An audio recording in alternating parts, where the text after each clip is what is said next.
Oi, gente, tudo bem? Aqui é o professor Rossoni e vamos ter uma aulinha rapidinho sobre tensão superficial.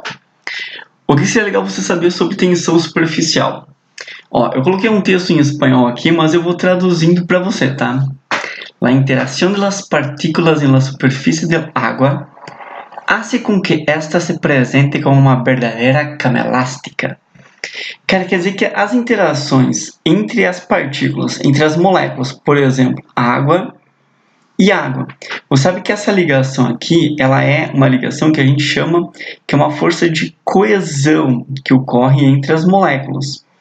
E essa força de coesão, no caso, é uma ligação de hidrogênio. Essa molécula aqui, toda vez que você pressionar essa molécula para baixo, como ela está ligada com as outras moléculas, ela vai funcionar como se fosse uma verdadeira cama elástica. Incluso soporta el peso de un insecto pequeño. Este efeito se chama tensão superficial. Ele está dizendo que, inclusive, suporta o peso de um inseto pequeno. Tem uma imagem aqui que você consegue ver, uma imagem real, tá? Que você consegue ver uma certa deformação aonde essa aranha que ela está pisando. E, literalmente, isso aqui é a água, tá, galera? Parece um lençol, mas não. É água, e essa fotografia aqui é tão boa e tão nítida, né? Que tu consegue ver uma certa deformação, como se fosse caminhando em cima de alguma coisa sólida, né? Algum lençol. Mas não, essa é a tensão superficial. Isso não ocorre no meio do líquido, tá?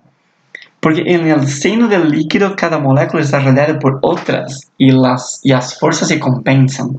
Cara, meu espanhol é horrível, tá? É só para tirar uma onda.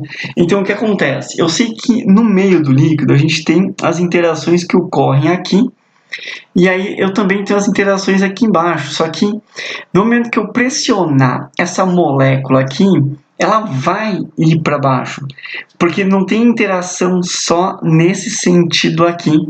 Ela tem forças também nesse sentido aqui com as outras moléculas, tá? Então aqui as forças se compensam. Então não vai ter alguma uma espécie de cama elástica, por exemplo, tá? Então isso vai ocorrer na superfície. Por isso que o nome é tensão superficial.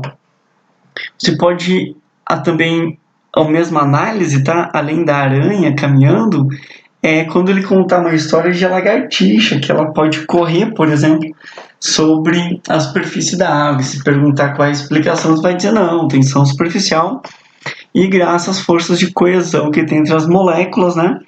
Principalmente se for a água, a ligação de hidrogênio. Então, uma análise que é legal a gente saber é que as gotas de água elas são esféricas, tá? Na verdade, esse seria o formato das moléculas de água se não fosse a gravidade, porque a gravidade ela pressiona essas moléculas, né? E se tu colocar elas dentro do recipiente, elas vão ocupar o volume de um recipiente.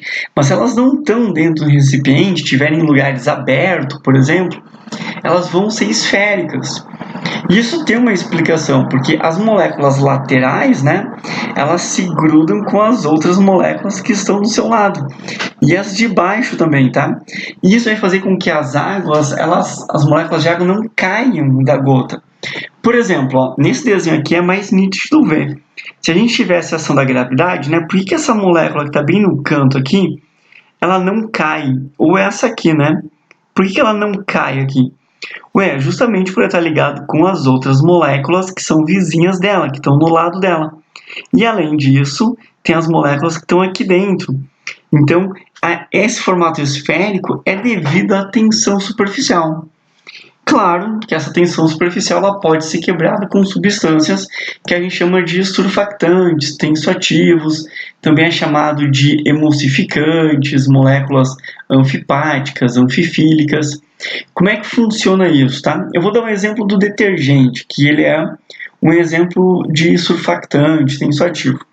Por exemplo, ó, aqui geralmente no detergente a gente tem uma parte bastante polar. Se a gente pegar um detergente, geralmente essa cabecinha vai ser feita por um sulfonato de sódio, que é um derivado lá do ácido sulfônico. E essa parte aqui, que é o rabinho, é a parte apolar. Geralmente essa parte aqui são só moléculas formadas por carbono e hidrogênio. Então, imagina assim, vários carbonos e hidrogênios aqui, tá? Bem grande. E acaba dando aqui uma parte apolar, tá? Por como só tem carbono e hidrogênio, é hidrocarboneto, né?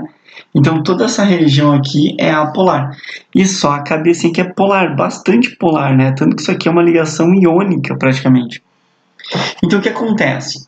A água, ela é uma molécula polar, é uma das moléculas mais polares que tem, a segunda mais polar que tem, e ela não interage bem com essa parte apolar. Então ela acaba expulsando essa parte apolar de dentro dela. Então por isso que a parte apolar vai ficar aqui fora. Porém, essa parte aqui que é polar, ela interage muito bem com a água. Então essa parte aqui, a água não afasta, ela prende. Enquanto ela está prendendo essa parte aqui que é polar, ela está afastando essa parte que é apolar. Eu tentei escrever isso para ti, tá? Que isso aqui é uma molécula que possui uma pequena parte polar, que vai ficar dentro da água, e a outra parte apolar, né, razoavelmente grande, esse rabinho, que vai ficar fora da água.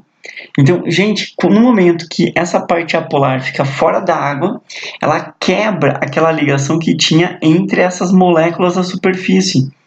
No momento que ela quebra essas forças de coesão que tem entre as moléculas, né, da superfície, ela acaba quebrando a tensão superficial. Por isso que o nome das moléculas são chamadas de tensoativos, porque quebram a tensão superficial. Beleza? Gente, espero que vocês tenham gostado aí, tá? Nessa nossa aulinha rapidinha. Então, para mais aulas, cara, basta clicar aqui no canal, tá? Que vai ter mais aulas, mais resoluções de exercício. Eu vou continuar com uma série de livros, uma série de vídeos que eu vou colocar aqui para vocês, tá? Para entender tudo sobre ligações interatômicas e algum exercício que envolva isso, tá? Então, bons estudos, forte abraço, tchau!